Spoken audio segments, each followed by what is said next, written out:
Hello, welcome our Bible Tales.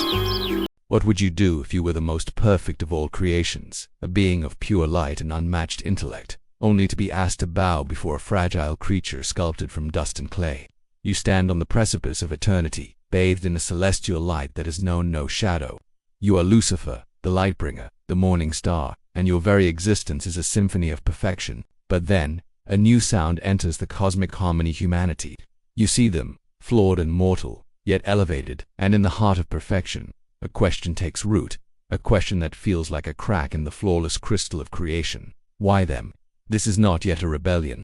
It is a moment of cosmic dissonance, a flicker of pride in the eye of the dawn. It is the first terrible step on a path that leads away from the light. Theologians still debate whether Lucifer's fall was an act of pure rebellion born of jealousy, or a tragic philosophical disagreement with the divine plan, a failure to comprehend the mystery of God's love for humanity. The light you bear is brilliant, but for the first time it casts a shadow your own. That single spark of pride you witness now ignites into a conflagration. The question why them hardens into a declaration, not them, me. You see the heavens fracture. It is not a war of flesh and blood, but a war of will, a schism of allegiance that tears through the angelic choirs. On one side stands Michael, his name a question and a challenge, who is like God, his loyalty absolute. On the other, you stand, no longer the morning star, but a black hole of ambition, pulling countless others with you. This is the casting out. You feel the wrenching, violent expulsion from grace, a fall that feels like it will never end. The light of heaven recedes into a pinprick above, and you plummet into a darkness of your own making. This is where the name Lucifer, the Lightbringer, dies. In its place, a new title is forged in the abyss: Satan the Adversary. It is a core tenet of apocalyptic literature, such as the Book of Revelation, that a third of the stars of heaven were swept away in this fall, a poetic and terrifying image for the sheer scale of this celestial rebellion. Theologians still debate whether this war was a singular, instantaneous event or a gradual, ongoing spiritual conflict that continues to this day. Your fall is complete, but your war has just begun. Comment below. What is more powerful, unwavering loyalty or righteous rebellion? You are now the adversary, a shadow moving through a world you once scorned. Your kingdom is built on whispers, on exploiting the cracks in the human heart.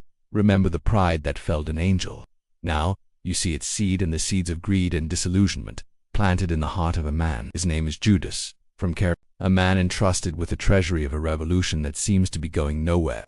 He follows a king who speaks of a heavenly kingdom, while Judas's feet are firmly planted on the Roman-occupied dirt. He wants a messiah of action, of power, of earthly glory. You don't need to force his hand, you only need to whisper. You feed his doubts, validate his frustrations, and point out the hypocrisy of the powerful who claim to serve God. You make him believe that a small betrayal could force a greater good, that it could ignite the very revolution he craves.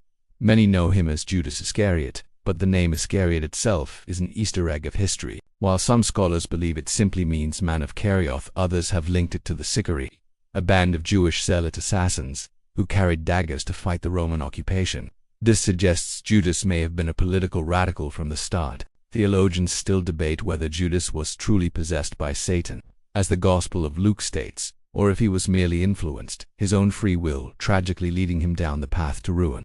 The choice, ultimately, is his. The whispers you heard in the dark have now found a voice and a price. You are with Judas as he stands before the high priests, the air thick with conspiracy. The transaction is cold, clinical. Not a bag of gold, not a treasure fit for a king, but 30 pieces of silver. You feel the weight of the coins in his palm, not just their physical mass, but the crushing moral weight. Each coin is a nail, each one a final, irreversible step. This is the moment theory becomes action. The resentment, the political frustration, the greed, it all coalesces into this simple, damning exchange. He is no longer just a disillusioned follower. He is now a paid informant, the betrayer. Here lies a chilling theological Easter egg. In the Old Testament, under the law of Moses, Exodus 21-32, 30 shekels of silver was the exact price specified as compensation for a slave who had been gored to death by an ox. The price paid for the Son of God is the price of a common, damaged slave. It is the ultimate insult, a price that communicates utter contempt. Theologians still debate whether Judas's primary motive was simple greed, or if he was a deeply misguided zealot, using the money as a tool to try and force Jesus' hand into revealing his true earthly power. But as the coins clink in the purse, the motive almost ceases to matter. The deed is now in motion. You are in the upper room. The air should be filled with the warmth of Passover, of camaraderie, but instead, it is electric with tension. Remember the cold finality of those 30 silver coins. Now you see the man who accepted them, reclining at the table, sharing bread with the one he has sold. Jesus looks across the disciples, his gaze penetrating, and speaks the words that shatter the night. Truly I tell you, one of you will betray me. Panic erupts. Is it I, Lord? The question is passed from man to man, a chorus of feigned or genuine innocence. You watch Judas. Does his heart hammer in his chest? Does he feel the heat of every eye upon him? He, too, must ask the question, his voice a ghost in the room. Surely you don't mean me, Rabbi. And the quiet, devastating reply from Jesus, audible only to him, seals his fate. You have said so. A detail often lost is that in John's Gospel, Jesus dips a piece of bread and gives it to Judas, a traditional sign of honor and friendship offered from a host to a special guest. It is an act of love, a final, offered chance for connection, served in the very moment of betrayal. Theologians still debate whether this act was a final, merciful appeal for Judas to turn back, or a divine confirmation, sealing him in his chosen role. As Judas takes the bread, the Gospels say Satan entered him. The door to redemption, once ajar, has just slammed shut. You move from the tense quiet of the upper room to the suffocating stillness of the Garden Gethsemane. The name means oil press, and tonight a soul is being pressed. You witness Jesus in utter agony, his sweat like drops of blood, pleading for the cup of suffering to pass from him, yet surrendering to a will greater than his own. It is a moment of perfect submission, and then a stark contrast. The flicker of torches through the olive trees, the clang of armor. You see Judas leading the temple guard, his resolve now a cold, hard stone in his gut. There is no agony here, no doubt, only the grim purpose of his task. He had to give them a sign, something unambiguous in the dark, a kiss. Remember the bread offered in friendship just hours before. That gesture of intimacy is now horrifically twisted. Judas steps forward, says, "Greetings, Rabbi," and kisses him. It is a gesture of love used as a weapon, a mark of death.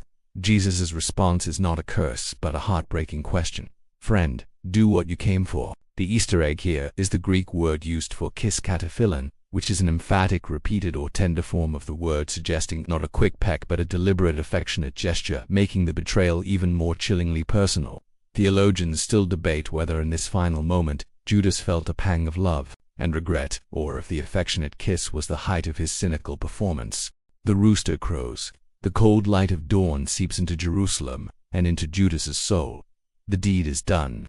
The adrenaline of the night has faded, replaced by a dawning, sickening horror.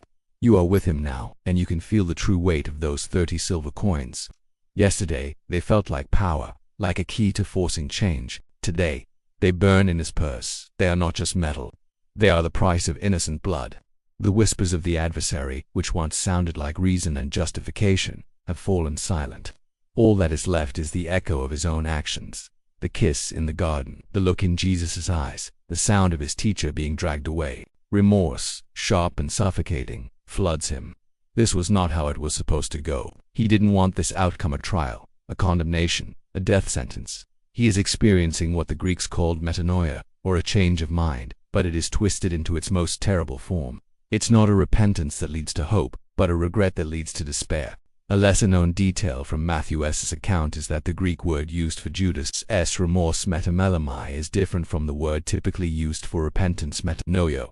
The former implies a regret of consequences, while the latter implies a true change of heart and turning back to God. Theologians still debate whether Judas's remorse was a genuine, albeit flawed, attempt at repentance, or simply the self-centered sorrow of a man horrified by the unforeseen consequences of his own scheme.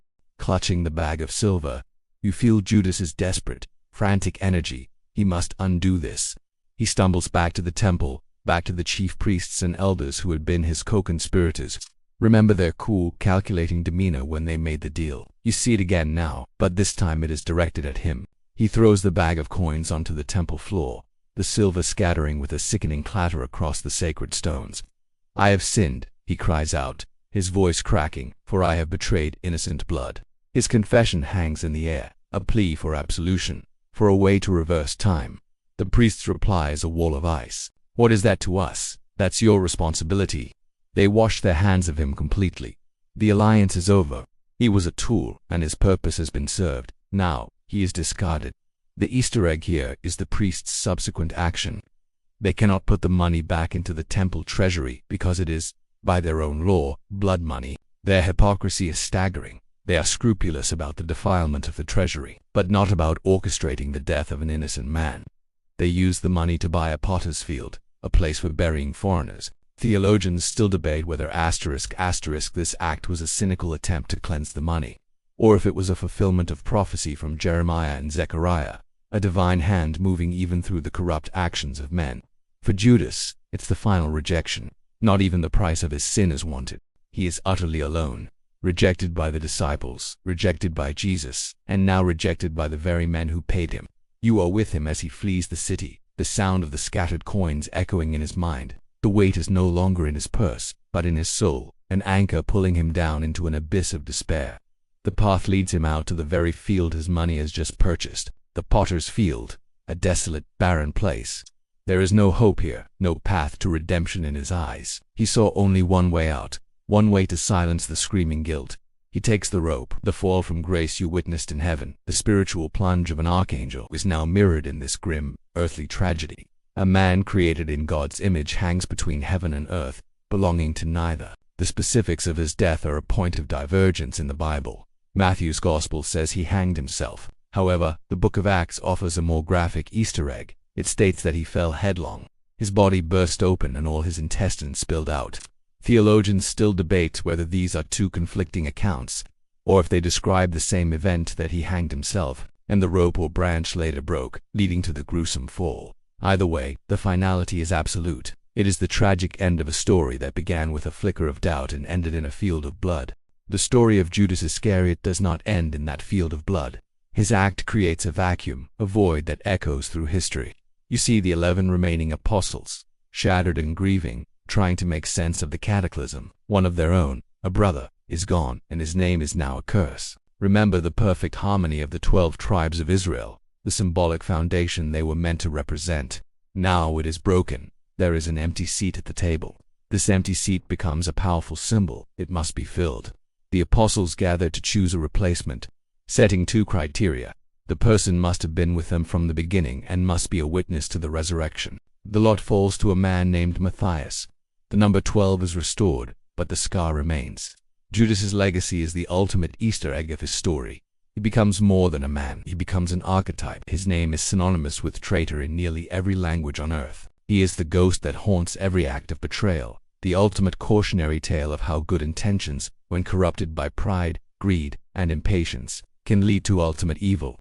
Theologians still debate whether Judas was a predestined pawn in a divine plan necessary for prophecy to be fulfilled, or if he was a man who through his own free will made a series of tragic choices that led him to infamy. The empty chair he left behind serves as a permanent reminder even among the chosen. The potential for a great fall is always present. And so, the grand, terrible story concludes. You have walked through the corridors of heaven and the shadows of a human heart. You have felt the chill of silver, the sting of betrayal, and the crushing weight of despair. The narrative leaves us suspended between 2 poles, the unyielding sovereignty of a divine plan and the terrifying freedom of human choice. Was Judas a puppet whose strings were pulled by prophecy, or was he the master of his own damnation? Perhaps the most unsettling truth is that both can be true. The story of Judas is not just about a man who lived 2,000 years ago. It is a mirror forcing us to ask where the lines of our own loyalty lie, what price we have for our integrity, and whether in our darkest moments we would choose the path of remorse or the path of redemption. Thank you for watching. Enjoyed the video? Don't forget to like and share if you found it helpful or interesting.